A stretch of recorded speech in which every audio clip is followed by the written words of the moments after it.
आरंभ करते हैं। शशांक आप करेंगे आज? जी।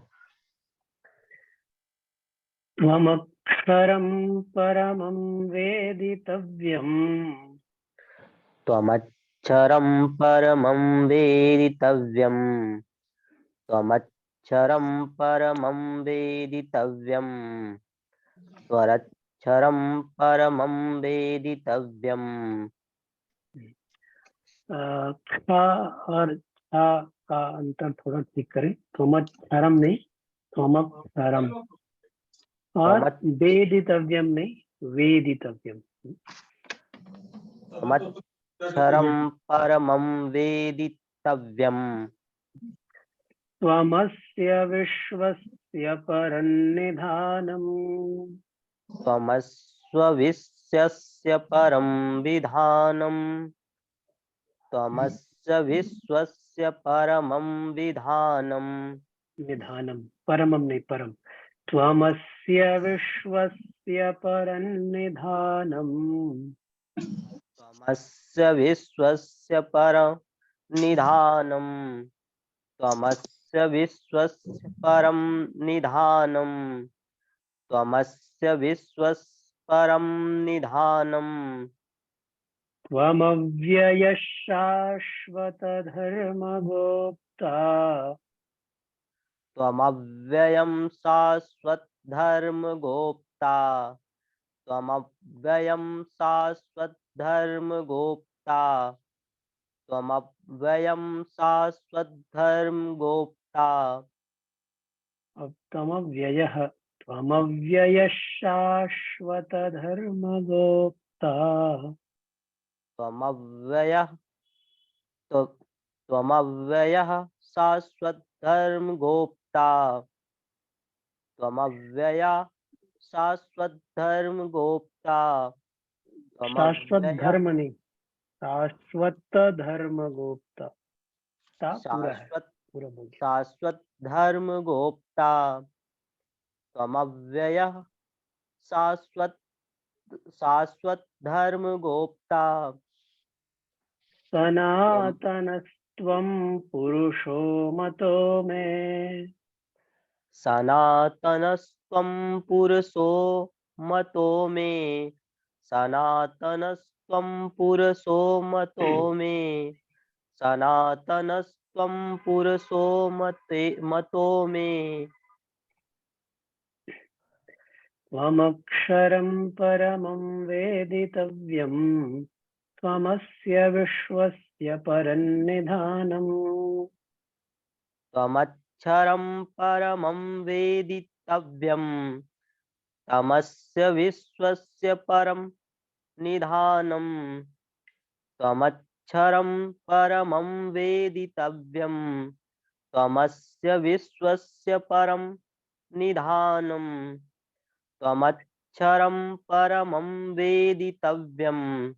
त्वमस्य विश्वस्य परं निधानम्। त्वमव्ययः शाश्वतधर्मगोप्ता।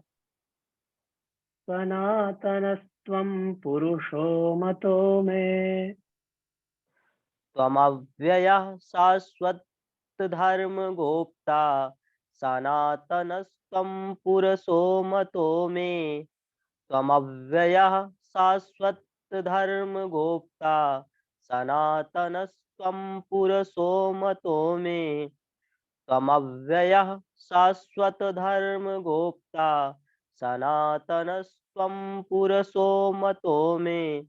त्वमव्ययः शाश्वतधर्मगोप्ता। सनातनस्त्वं पुरुषो मतो मे। त्वमक्षरं परमं वेदितव्यम्। त्वमस्य विश्वस्य परन्निधानम्। त्वमव्ययः शाश्वतधर्मगोप्ता। सनातनस्त्वं पुरुषो मतो मे। त्वमक्षरं परमं वेदितव्यम्। त्वमस्य विश्वस्य परं निधानम्। त्वमव्ययः शाश्वतधर्मगोप्ता। सनातनस्त्वं पुरुषो मतो मे। त्वमक्षरं त्वमक्षरं परमं वेदितव्यं त्वमस्य विश्वस्य परन्निधानं त्वमव्ययः शाश्वतधर्मगोप्ता सनातनस्त्वं पुरुषो मतो मे त्वमक्षरं परमं वेदितव्यं त्वमस्य विश्वस्य परं निधानं त्वमव्ययः शाश्वतधर्मगोप्ता सनातनस्त्वं पुरुषो मतो मे।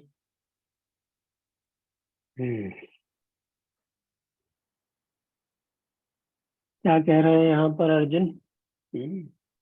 अभी सब रूपों को तो देखा, अनंत रूपों को देखा, अब यहाँ पर भगवान के निर्गुण निराकार और सगुण निराकार, सगुण साकार, यानी अब निर्गुण और निराकार जो है उसको भी देखा है उन्होंने, देख रहे हैं। तो यहाँ से पता चलता है कि यहाँ देखने का मतलब सिर्फ भौतिक चक्षुओं से या कोई दिव्य दृष्टि से, माइक्रोस्कोप या टेलीस्कोप नहीं है। इसका मतलब ज्ञान और विवेक ही है, क्योंकि यहाँ पर अब निर्गुण निराकार का तो देखा नहीं जा सकता, उसको तो बस जाना जा सकता है विवेक से, अनुभव से। तो ऐसे स्वरूप की भी चर्चा यहाँ पर अर्जुन कर रहे हैं। क्या कह रहे हैं? त्वम वेदितव्यम परमम अक्षरम त्वम। क्या मतलब त्वम वेदितव्यम? मतलब आप ही हैं जो जानने योग्य हैं, इसके अलावा और कुछ भी जानने योग्य नहीं है। या जो कुछ भी जानने की इच्छा है लोगों में, वह जानने की इच्छा का जो चरमोत्कर्ष है वह आपको ही जानना है। आप ही जानने योग्य हैं। परम अक्षरम त्वम, जो अक्षर ब्रह्म कहा है वेदों ने, वेदों ने उपनिषदों में अक्षर ब्रह्म कह के जिसकी वंदना की है, जिसका वर्णन किया है, ऐसे परम अक्षर ब्रह्म आप ही हैं। और अस्य विश्वस्य परन्निधानम, और इस संपूर्ण विश्व के परम निधान, निधान मतलब घर, आश्रय आप ही हैं। घर जैसे होता है हमारा, घर में क्या काम होता है? दिन भर जाते हैं कहीं, कुछ काम करते हैं, तो सब फिर घर में आके विश्राम करते हैं, फिर अगले दिन फिर घर से जाते हैं। फिर ऐसे ही आप इस संपूर्ण विश्व के आश्रय, घर हैं। इसका क्या मतलब हुआ? संपूर्ण विश्व जब सृष्टि होती है तो आप ही से उत्पन्न होता है, चलता रहता है अपना, और फिर उसके बाद जब सर्ग महाप्रलय होती है, जैसे महासर्ग वैसे महाप्रलय होती है, तो फिर सब आप में ही खो जाता है। आप में ही जाके सब, हम नींद जब हम लोग लेते हैं तब हमको कुछ पता थोड़ा ना होता, हम तो पूरी तरह से चले जाते हैं। गाढ़ी नींद उसी को कहते हैं जिसमें हम खो जाते हैं पूरी तरह। ऐसे ही प्रलय के समय यह संपूर्ण विश्व आप में ही खो जाता है, इसलिए आप ही इस विश्व के आश्रय हैं। और जब विश्व चलायमान होता है तब भी आप से ही आश्रय लेके, आपकी ही वजह से, आपकी ऊर्जा से, आपकी प्रेरणा से चलायमान भी होता है। हाँ? उत्पत्ति भी आपसे होती है, संचालन भी आपसे ही होता है, और फिर आप में ही विलीनीकरण होता है। इसलिए ऐसे इस संपूर्ण विश्व के आश्रय, परम आश्रय का परम आश्रय आप ही है। और त्वम शाश्वत धर्म गुप्ता, जो सनातन धर्म है, शाश्वत धर्म कहा यहाँ, उस शाश्वत धर्म के रक्षक गुप्ता आप ही हैं। चौथे अध्याय में भगवान ने स्वयं ही कहा था, यदा यदा ही धर्मस्य ग्लानिर्भवति भारत अभ्युत्थानम अधर्मस्य तदात्मानं सृजाम्यहम्। क्यों? परित्राणाय साधूनाम और विनाशाय च रक्षणाय दुष्कृताम। तो इस यहाँ पर अर्जुन को वही बात वहां भगवान ने कही थी, अब यहाँ अर्जुन को उसका रियलाइजेशन, उसका उनके अनुभव में आया, उनको दिख गया कि भगवान ने जब कहा था उसका अर्थ क्या था वाकई वास्तव में। इसलिए भगवान अर्जुन क्या कह रहे हैं, आप ही सनातन धर्म के रक्षक हैं। और त्वम अव्ययः सनातनः सनातनः पुरुषः मे मतः, और आप ही अव्यय, अव्यय माने जिसमें कोई परिवर्तन नहीं हो, जिसका विनाश नहीं हो, अपरिवर्तनीय, अविनाशी। सनातन, सनातन माने भी वही है, शाश्वत, यानी जो अनंत समय तक, कंटिन्यूअस, समय की सीमा से जो परे है वही सनातन है। तो आप सनातन, अव्यय और अविनाशी और सनातन पुरुष आप ही हैं, ऐसा मैं मानता हूँ। मे मतः। पुरुष माने क्या होता है पता है आप लोगों को? बड़ा सुंदर शब्द है।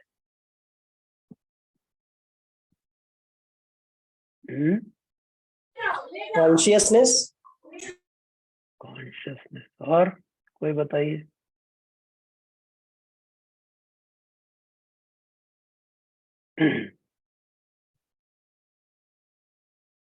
किसी को पता ही नहीं है पुरुष क्या होता है? अरे भाई बताइए।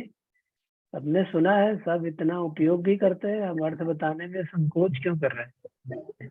जो निराकार, जो आपको अर्थ, साकार, जो अर्थ आपको पता है वो बताइए। ऐसा कोई विशेष अर्थ में जानने की इच्छा नहीं। जो आपको, आप क्या समझते हैं पुरुष शब्द? समस्त जीव। निराकार भी है, साकार भी है, और जो शाश्वत है। नहीं, वो तो अव्यय और सनातन की बात हुई। सिर्फ पुरुष शब्द का क्या अर्थ?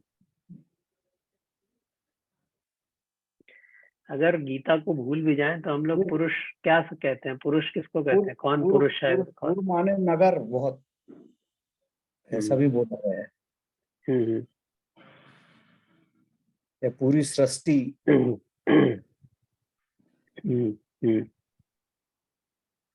फिर कहीं भैया पुरुष है, पुरुष अर्थ है, तुम्हें एक श्लोक है ना, द्वितीय अध्याय। हाँ हाँ हाँ जी, हाँ जी, वो श्लोक था, पर हम पुरुष किस अर्थ में प्रयोग करते हैं?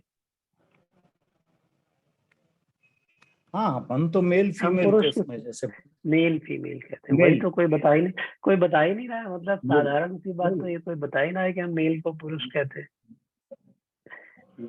और मेल। फीमेल को स्त्री कहते हैं। हाँ, वैसा स्त्री नहीं को है पुरुष जी, वैसा नहीं ऐसा है। नहीं। पुरुष का अर्थ जो है वो थोड़ा व्यापक है और बहुत आसान भी। एक कोई घटना आती है मीरा के जीवन की, शायद कहीं अब मुझे सब एग्जैक्ट याद नहीं है, बट उसका भाव ऐसा ही है। कोई मंदिर था जहाँ पे महिलाओं का प्रवेश नहीं था। लेकिन मीरा वहां तो चली गई एकदम बड़े बेधड़क होके।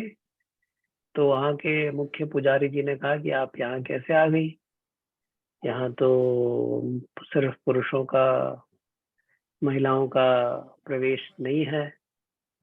तो उन्होंने कहा, अरे तो यहाँ पुरुष कौन है? मुझे तो कोई पुरुष दिखता ही नहीं है। पुरुष तो सिर्फ एक वही है, उनके अलावा और क्या? तुम पुरुष हो, तुम अपने आप को पुरुष समझते हो। तो मीरा के बचनों की प्रगाढ़ता और जहां से कह रही थी उनको समझ आया। फिर सब तो बल्कि चरणों में गिर जाए कि हाँ भाई, पुरुष तो वही है, हम तो पुरुष नहीं। पुरुष माने होता है, पुर माने जैसे आपने बताया नगर, और पुरुष मतलब जो किसी नगर का स्वामी हो, नगर में रहने वाला है।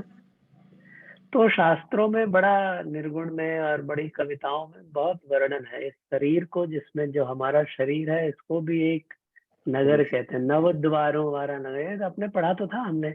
नवद्वारे पुरे देही नैव कुर्वन्न कार्यं, कौन सा था? पांचवा, पता नहीं, अध्याय में भूल गया। हाँ, नवद्वारे पुरे देही नैव कुर्वन्न कार्यं। इस नवद्वारों वाले पुर में देही माने जो आत्मा है वो रहता है। ना तो वो कुछ स्वयं करता है और ना करवाता है, वो सिर्फ रहता है। तो वही जो वहां पर बात थी, द्वारों वाले शरीर में, देह नगर में जो रहने वाला है, इसका जो मालिक है जिसकी प्रेरणा से ये नवद्वारों वाला नगर चल रहा है, वह नगर का स्वामी वो पुरुष है। ठीक है, तो इसमें स्त्री का भी अगर देखें, फीमेल जब हम कहते हैं, तो उनके पास भी वही शरीर है और वहां भी एक स्वामी है, तो वहां भी पुरुष वैसे भी लगेगा है? तो इस अर्थ से मीरा ने इसी अर्थ को और विस्तार में किया कि यह संपूर्ण संसार जो है, जगत, ये एक नगर है, ब्रह्मांड, और इसका स्वामी, इसके स्वामी तो हमारे कृष्ण जी ही हैं और वही पुरुष हैं। और हम सब भी जब तक हम अगर या तो हम इसको रियलाइज कर ले कि यह नगर है और इस नगर का स्वामी है और उससे हमारी एक रूपता हो जाए, तो शायद फिर भी हम कह सकते हैं हाँ भाई हम पुरुष हो गए।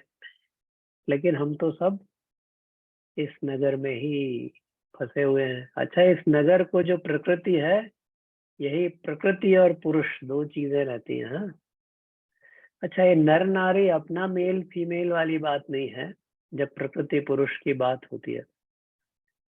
शास्त्रों में, अध्यात्म में प्रकृति पुरुष की बहुत चर्चा होती है। अभी आगे यहाँ 13-14 अध्याय में आएगा, जिसमें प्रकृतिम पुरुषम चैव विध्यनादि उभावपि, सब पूरा वर्णन है। तो प्रकृति यानी यही जो संसार है, जो चला, जो भी गोचर है, जो दृष्टिगत होता है, जो इंद्रियों से दिखता है, जो भासमान होता है, संपूर्ण संसार, वह सब प्रकृति है। अब प्रकृति का कैसे उत्पत्ति है वो भी आगे अध्याय में आएगा।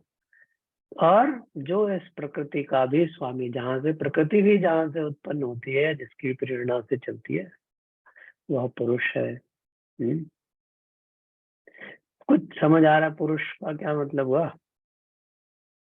मेल फीमेल वाला अर्थ ठीक है, वो भी चलता है व्यवहार में, लेकिन पुरुष का जो शाब्दिक अर्थ, इवन लिटरल मीनिंग भी ऐसी है जैसी बताई।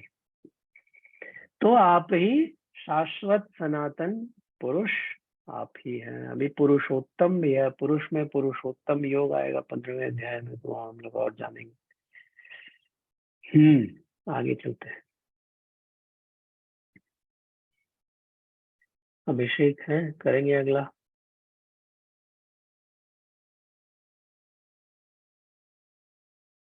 हाँ काश भाई करेंगे।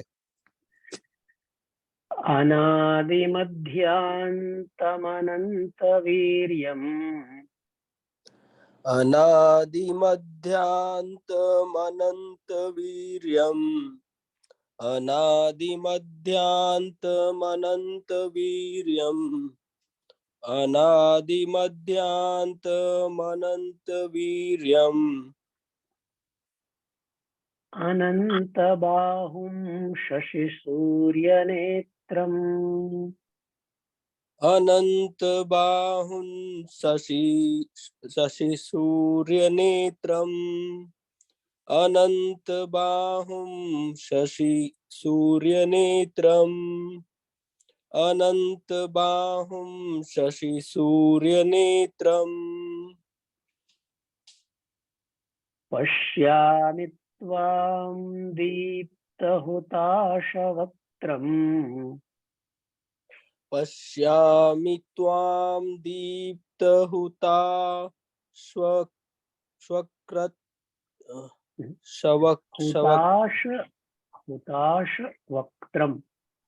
हुताशवक्त्रम् पश्यामि त्वां दीप्तहुताशवक्त्रम् पश्यामि वक्त्रम् पश्यामि त्वां दीप्तहुताशवक्त्रम् पश्यामि त्वां दीप्तहुताशवक्त्रम् स्वतेजसा विश्वमिदं तपन्तम् स्वतेजसा विश्वमिदं तपन्तम् स्वतेजसा विश्वमिदं तपन्तम् स्वतेजसा विश्वमिदं तपन्तम्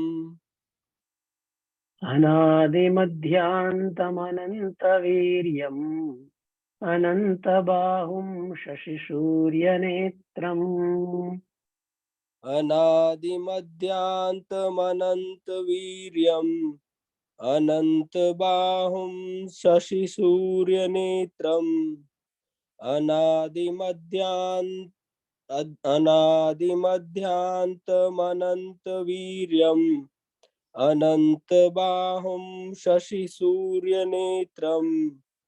अनादिमध्यान्तमनन्तवीर्यम् अनन्तबाहुं शशिसूर्यनेत्रम् पश्यामि त्वां दीप्तहुताशवक्त्रम् स्वतेजसा विश्वमिदं तपन्तम् पश्यामि त्वां दीप्तहुताशवक्त्रम् स्वतेजसा विश्वमिदं तपन्तम् पश्यामि त्वां दीप्तहुताशवक्त्रम् स्वतेजसा विश्वमिदं तपन्तम् पश्यामि त्वां दीप्तहुताशवक्त्रम् स्वतेजसा विश्वमिदं तपन्तम् अनादिमध्यान्तमनन्तवीर्यम् अनन्तबाहुं शशिसूर्यनेत्रम् पश्यामि त्वां दीप्तहुताशवक्त्रम् स्वतेजसा विश्वमिदं तपन्तम् अनादिमध्यान्तमनन्तवीर्यम् अनन्तबाहुं शशिसूर्यनेत्रम् पश्यामि त्वां दीप्तहुताशवक्त्रम् स्वतेजसा विश्वमिदं तपन्तम् अनादिमध्यान्तमनन्तवीर्यम् अनन्तबाहुं शशिसूर्यनेत्रम् पश्यामि त्वां दीप्तहुताशवक्त्रम् स्वतेजसा विश्वमिदं तपन्तम् अनादिमध्यान्तमनन्तवीर्यम् अनन्तबाहुं शशिसूर्यनेत्रम् पश्यामि त्वां दीप्तहुताशवक्त्रम् स्वतेजसा विश्वमिदं तपन्तम्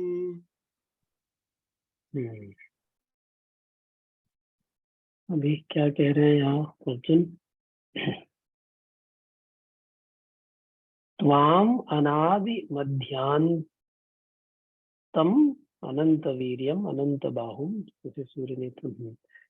तो मैं आपको आदि मध्य और अंत से रहित देख रहा हूँ। हाँ, पहले भी कहा था नान्तन्न मध्यन्न पुनस्तवादिम। फिर से पुनः कह रहे हैं। हो सकता है पहले स्थान के परिप्रेक्ष्य में कहा था, अब काल के परिप्रेक्ष्य में कह रहा हूँ। जैसे आदि अंत एक तो स्थान होता है ना, क्या कहते हैं, देश, और दूसरा काल होता है समय। समय की सीमा का भी समय भी होता है ना, आदि काल, मध्य काल। आदि काल का इतिहास पढ़ते हैं हम लोग, मध्य काल का, फिर भविष्य। हाँ, हो सकता है समय के लिए कह रहे हो। तो आप आदि मध्य और अंत से रहित हैं, और अनंत वीर्यम, आपका जो प्रभाव क्षमता है वह भी अनंत है। अनंत बाहुम, अनंत भुजाओं वाले हैं आप। और शशि सूर्य नेत्रम, सूर्य और चंद्रमा जैसे आपके नेत्र हो।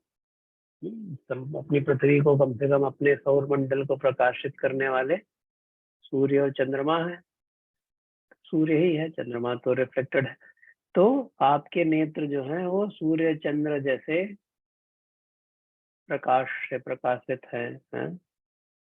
दीप्त हुताश वक्त्रम, और आपके मुख से, मुख जो है ऐसा लगता है जैसे अग्नि रूप, अग्नि प्रज्वलित हो रही हो आपके मुख पर।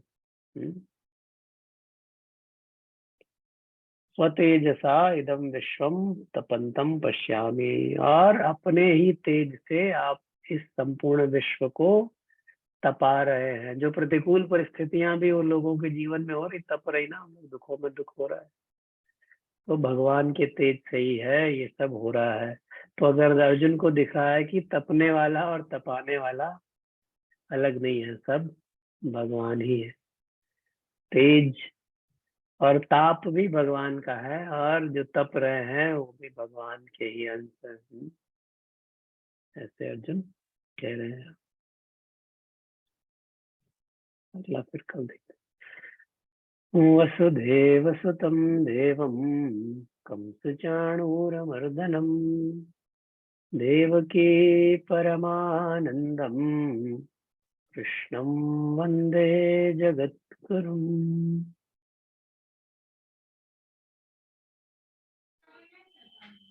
ये एकादशी 2 को है ना इस बार?